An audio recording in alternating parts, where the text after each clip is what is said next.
I was born in Brooklyn to two Boricuas. My father was born in Borinquen, that is Puerto Rico.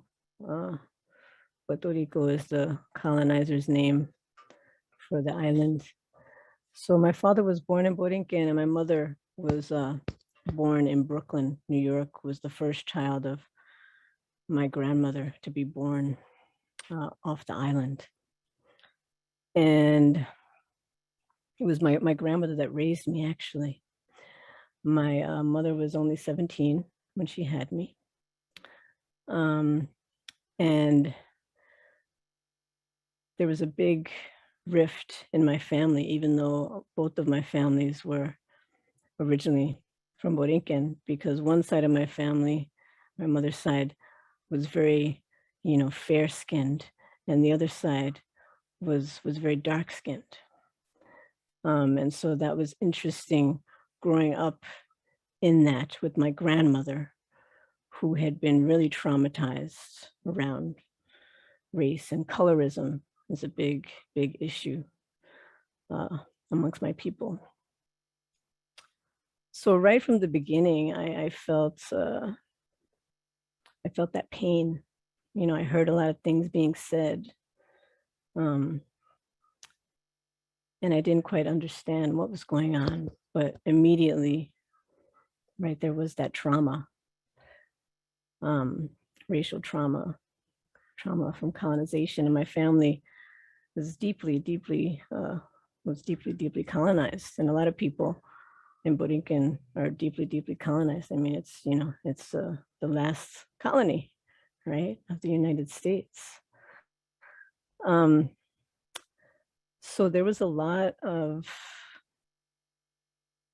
alcoholism and violence that I grew up around, but I was also a very deeply spiritual child, actually.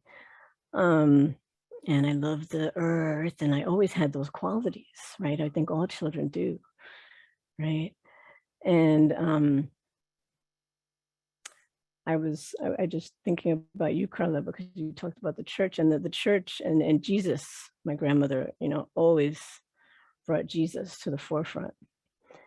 And I used to have nightmares, night terrors growing up, but my grandmother would soothe me, would come to me, and she would bring some alcolado, which is almost like, Florida water, right?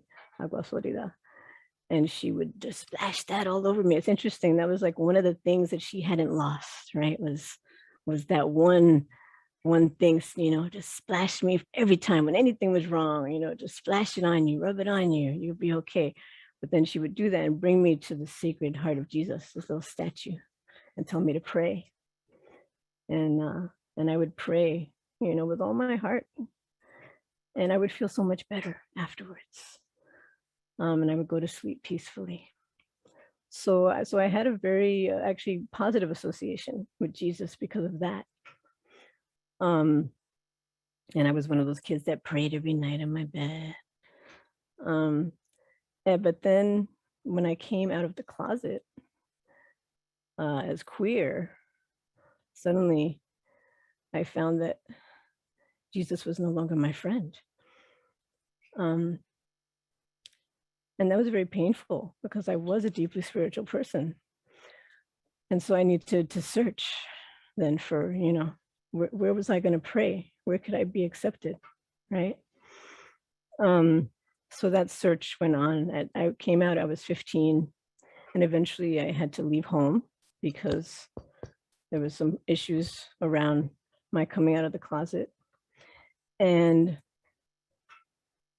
I got into a lot of trouble originally, very young, got into a lot of trouble. And then finally, when I was 26, I moved to California, and I met some amazing people that were going to sweat lodges and ceremony.